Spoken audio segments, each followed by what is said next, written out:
In this exercise, we will calculate net income and total stockholders' equity. In Requirement 1, we calculate the net income. Net income is the difference between revenues and expenses. Aqua Products has revenues of $20,000 and expenses of $12,000. Net income is $8,000, which is the difference between the two amounts. In Requirement 2, we calculate total stockholders' equity using the accounting equation.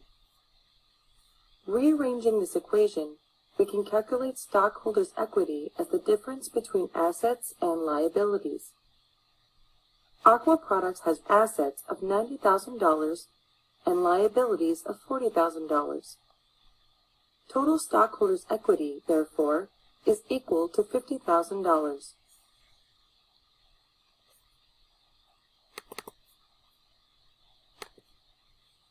In this exercise, we will calculate net loss and total stockholders' equity. In Requirement 1, we calculate the net loss. Net income or net loss is the difference between revenues and expenses. Zeta Network has revenues of $17,000 and expenses of $23,000. Net loss is $6,000, which is the difference between the two amounts. In Requirement 2, we calculate total stockholders' equity using the basic accounting equation. Rearranging this equation, we calculate stockholders' equity as the difference between assets and liabilities. Zeta Network has assets of $45,000 and liabilities of $34,000. Total stockholders' equity, therefore, is equal to $11,000.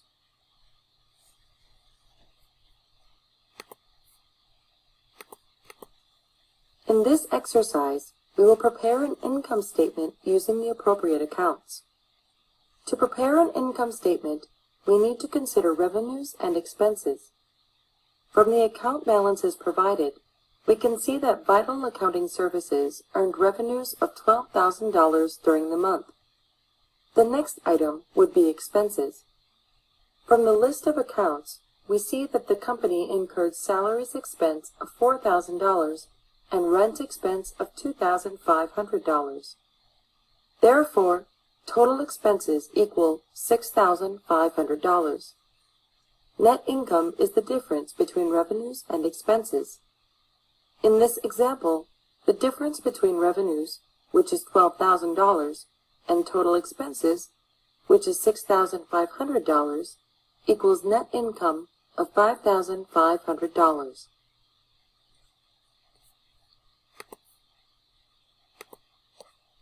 In this exercise, we will prepare the statement of stockholders' equity. Let us start by entering the beginning balances. The beginning balances are $25,000 for common stock and $12,000 for retained earnings. Total stockholders' equity at the beginning of the year is the sum of these two values, which is $37,000. During the year, the company issues additional common stock for $15,000. This increases total stockholders' equity by the same amount. Now, let us add the net income of $10,000. This increases retained earnings and leads to an increase in total stockholders' equity for the same amount. The company pays dividends of $3,000. Dividends reduce the balance of retained earnings as well as total stockholders' equity by the same amount. Now, let us calculate the ending balances by summing the values in each column. Common stock has an ending balance of $40,000. Retained earnings has an ending balance of $19,000. Total stockholders' equity at the end of the year is $59,000. We can also check this final value of $59,000 by adding the ending balances of common stock and retained earnings.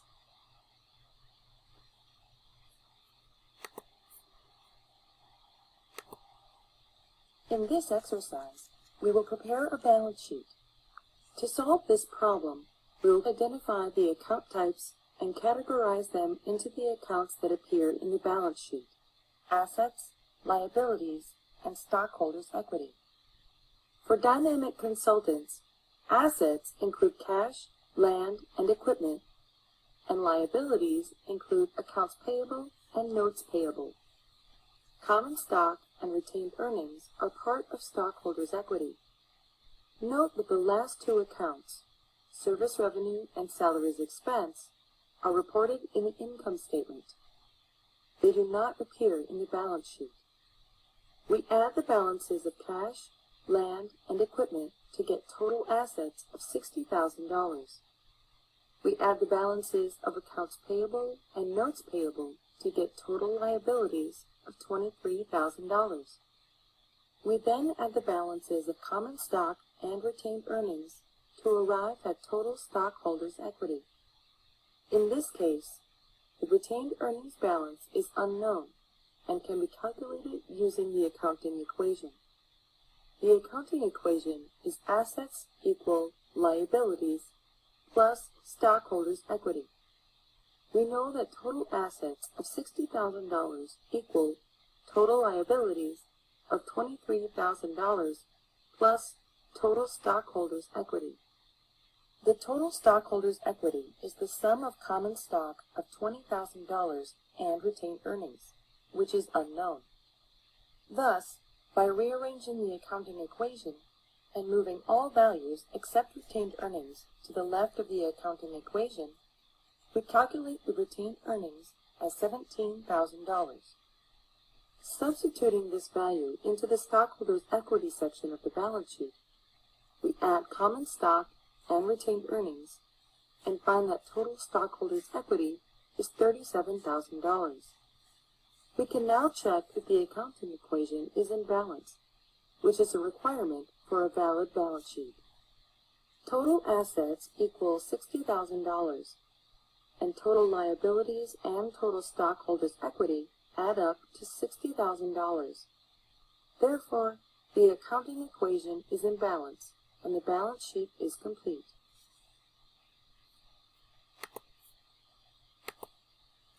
In this exercise, we will calculate the ending balance of cash and prepare a statement of cash flows. In Requirement 1, we calculate the ending balance of cash.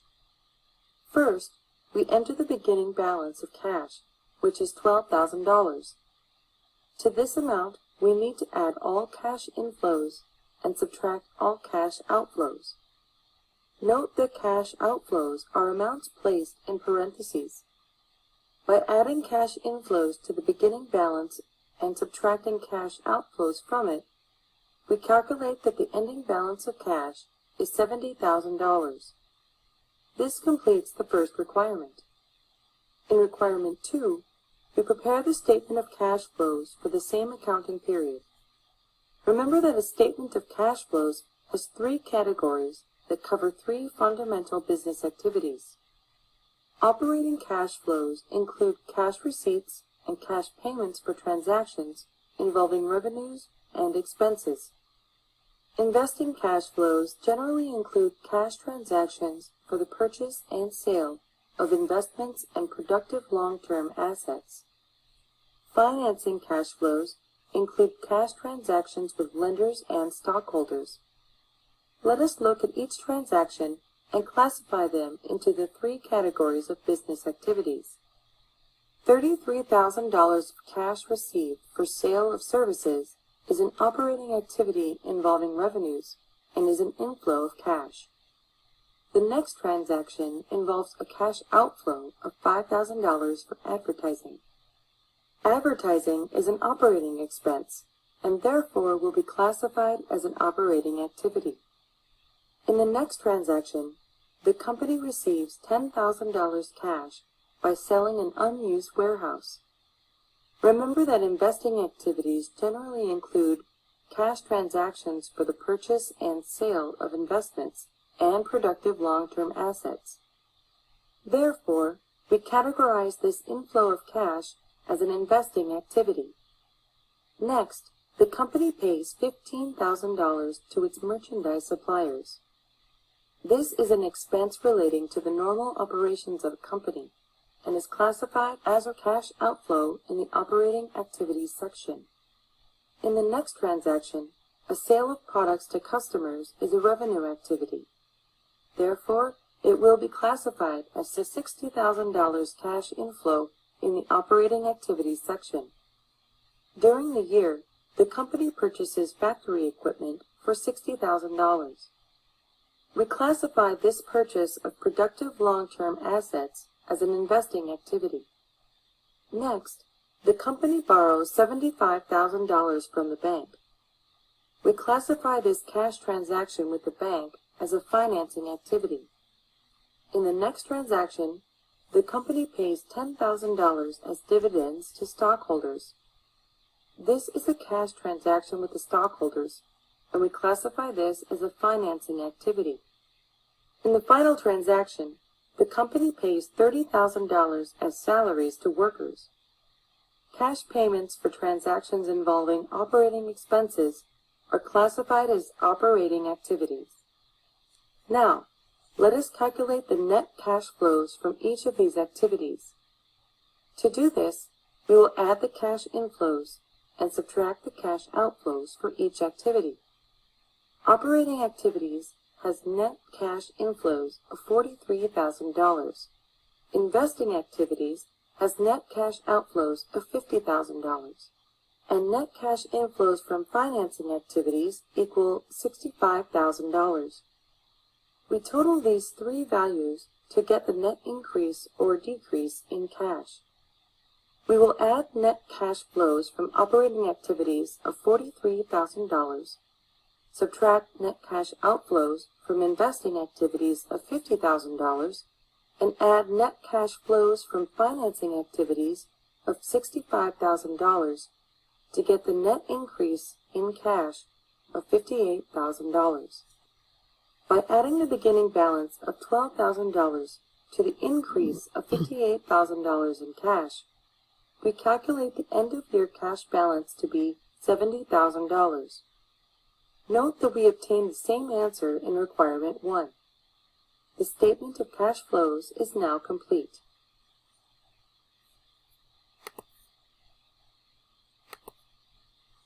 In this exercise, we will compute missing amounts from financial statements. In Situation 1, we have to calculate net income.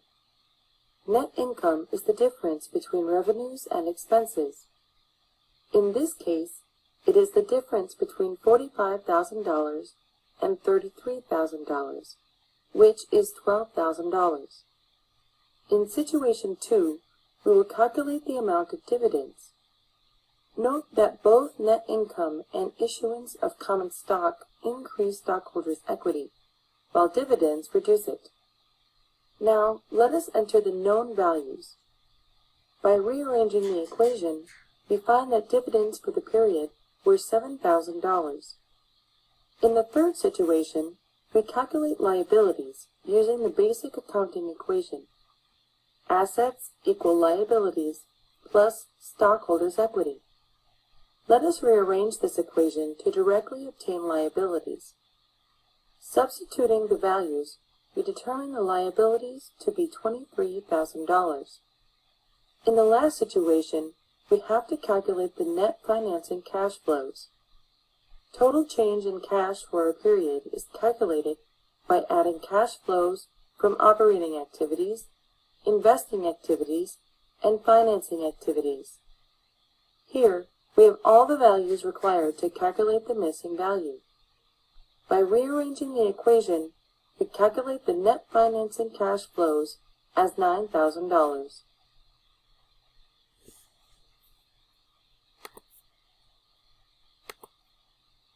In this exercise, we are required to calculate the balance of retained earnings at the end of each year for Cooper Corporation.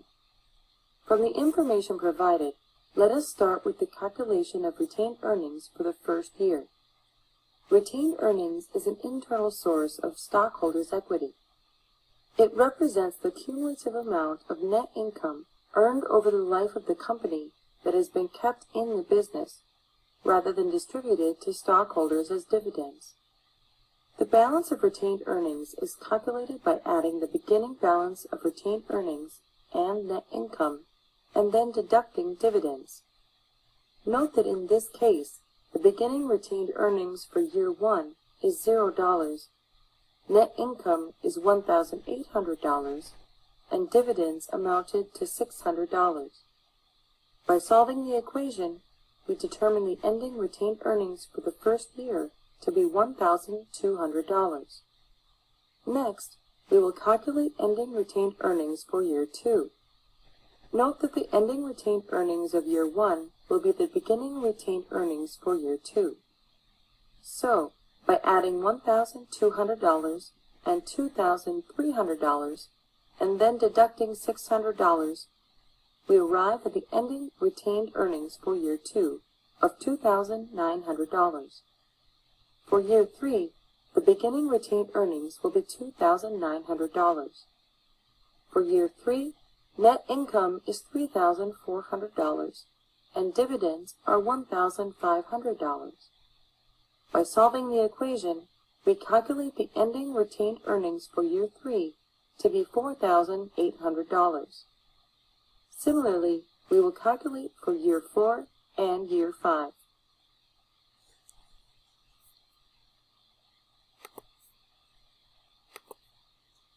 In this exercise, we will calculate amounts related to the balance of retained earnings. The key to solving this problem is to understand that change in retained earnings for a period is equal to the difference between net income and dividends for the period.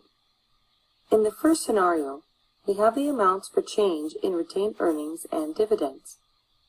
The unknown value is net income, which can be found by rearranging the equation. By substituting the values, we find that net income equals $4.2 billion. For the next company, we have amounts for both increase in retained earnings and net income. Dividends can be calculated by rearranging the equation. By substituting the values, we determine dividends to be $1.5 billion.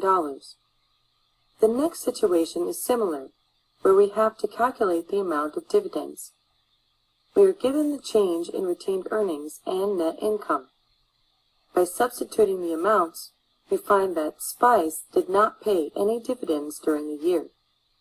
In the case of Polestar, we have to calculate the amount of ending retained earnings, given the beginning balance, net income, and dividends.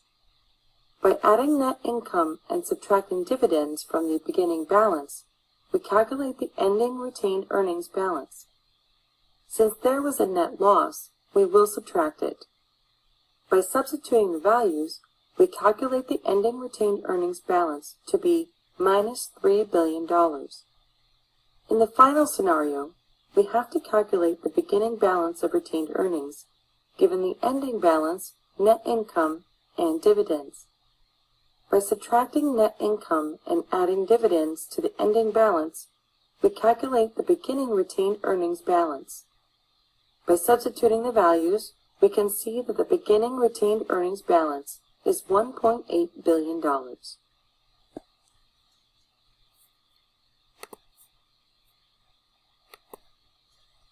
In this exercise, we use the accounting equation to calculate amounts related to the balance sheet. The key to solving this problem is to understand the basic accounting equation, assets equal liabilities plus stockholders' equity. Fisher Incorporated reports total assets of $20 billion and total liabilities of $14 billion. By substituting the values for assets and liabilities in the accounting equation and rearranging the equation, we calculate total stockholders' equity as $6 billion. Travel Guide reports total liabilities of $200 million and stockholders' equity of $50 million. By substituting these values, we find that total assets equal $250 million. Office Supply reports total assets of $4 billion and total stockholders' equity of $0.5 billion. By substituting these values and rearranging the equation, we determine the total liabilities to be $3.5 billion. Windsor reports an increase in assets of $3 billion and an increase in liabilities of $1 billion. To find the change in stockholders' equity, let us use the basic accounting equation. We substitute the values and rearrange the equation to calculate the increase in stockholders' equity as $2 billion. Crest reports a decrease in liabilities of $2 billion and an increase in stockholders' equity of $1 billion. By substituting the values, we find that assets decreased by $1 billion.